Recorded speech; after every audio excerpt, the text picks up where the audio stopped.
Shalom, selamat malam Bapak Ibu Saudara yang dikasihi Tuhan Yesus Kristus. Selamat berjumpa dalam renungan pada malam hari ini.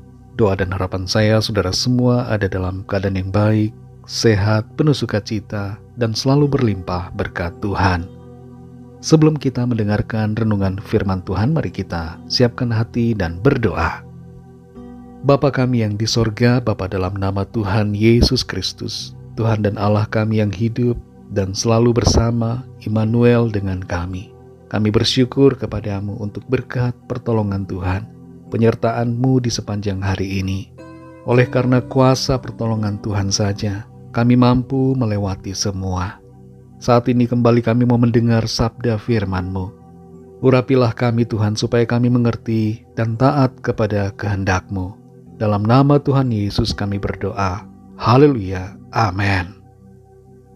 Saudara yang dikasihi Tuhan, ayat renungan kita pada saat ini terdapat dalam 2 Tawarik pasal 4 ayat yang pertama. Tertulis demikian. Lalu ia membuat mezbah tembaga yang 20 hasta panjangnya dan 20 hasta lebarnya dan 10 hasta tingginya. Saudara yang dikasihi Tuhan, kehidupan yang tanpa pengorbanan tidak akan mencapai apa-apa. Pekerjaan tanpa pengorbanan tidak akan menuju kepada keberhasilan, dan pelayanan tanpa pengorbanan tidak akan menghasilkan apapun juga. John Henry Jowett, seorang penginjil Inggris di akhir abad 19, pernah mengatakan, "Ministry that cost nothing, accomplish nothing."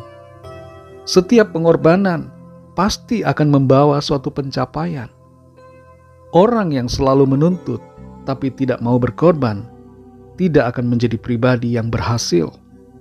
Dalam berkeluarga, dalam berusaha, dalam pelayanan, dan dalam berbagai aspek di hidup kita, sikap berkorban adalah hal yang diperlukan. Berkorban tidak akan merugikan diri kita, meskipun kadangkala pikiran kita berkata itu rugi, tapi justru berkorban akan membuat hidup kita diberkati dan menjadi berkat.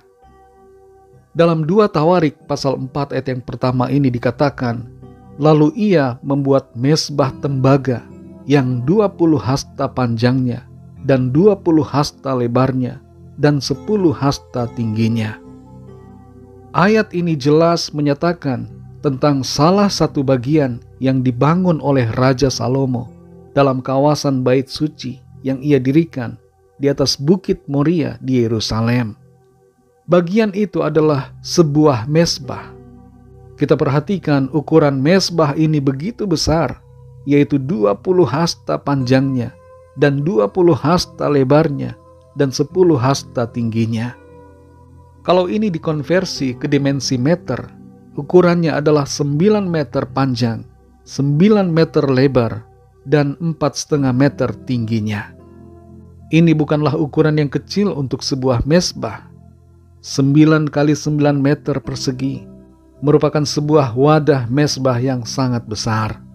Dan ini menandakan suatu kesungguhan hati dari Salomo untuk memberikan korban persembahan bagi Tuhan. Salomo tidak membuat mezbah yang kecil. Dia tidak membuat mezbah ukuran 1 meter kali 1 meter, tapi sebuah mezbah yang sangat besar. Ukuran mezbah ini melambangkan seberapa luas dan seberapa rela hati kita dalam berkorban bagi Tuhan. Wujud dari kerelaan dan keluasan hati nampak dari ukuran mezbahnya. Begitulah juga dalam kehidupan kita. Seberapa luas dan seberapa rela hati kita dalam berkorban akan memiliki wujud dan manifestasi yang nampak dalam kehidupan. Selama pemerintahan Salomo, berkat yang berlimpah senantiasa mengalir dalam kehidupan kerajaannya. Ia tidak mengalami kekurangan dan bangsanya pun tidak kekurangan. Oleh karena berkat Tuhan dicurahkan atas hidup mereka. Saudara yang dikasihi Tuhan, kalau kita mau hidup kita mencapai hasil, kalau kita mau usaha dan pekerjaan kita membawa suatu pencapaian, kalau kita mau pelayanan kita berdampak, kalau kita mau kehidupan keluarga, pernikahan, rumah tangga kita harmonis dan bahagia, Dan kalau kita mau segala sesuatu di hidup kita menuju kepada suatu hal yang baik, maka bersedialah untuk berkorban. Sebab hidup tanpa pengorbanan adalah hidup tanpa hasil. Hidup tanpa pengorbanan adalah hidup tanpa dampak. Tuhan sendiri telah mengajarkan dan bahkan memberikan teladan untuk berkorban. Karena itu mari kita juga rela dan dengan suka hati berkorban bagi Tuhan dan bagi sesama kita. Ada janji berkat Tuhan yang tersedia bagi setiap kita yang mau berkorban bagi Tuhan. Mari kita berdoa. Terima kasih Tuhan, kami bersyukur untuk firman-Mu. Firman-Mu membuka mata rohani kami, memberikan pengertian dan tuntunan untuk kami melangkah menuruti prinsip firman Tuhan. Kami belajar dari apa yang dilakukan Salomo, bagaimana ia membuat suatu mezbah yang begitu besar. Dan kami mengerti bahwa dalam kehidupan ini, kami perlu memiliki kerelaan hati untuk berkorban bagi Tuhan.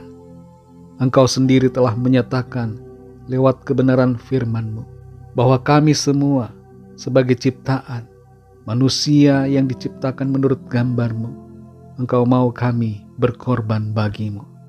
Dan bahkan Tuhan sendiri telah menunjukkan bagaimana Engkau datang sebagai manusia dan berkorban bagi kami untuk keselamatan kami.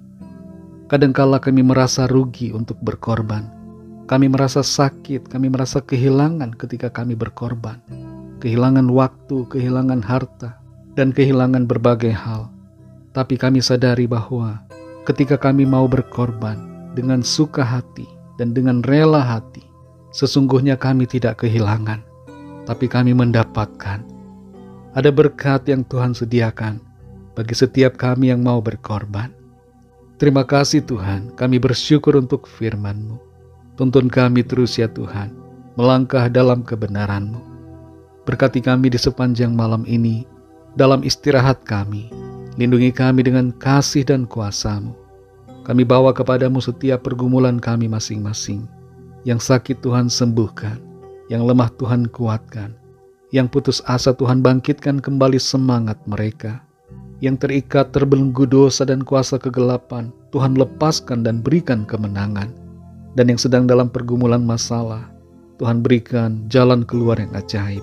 Mujizat-Mu Tuhan nyatakan. Terima kasih Tuhan.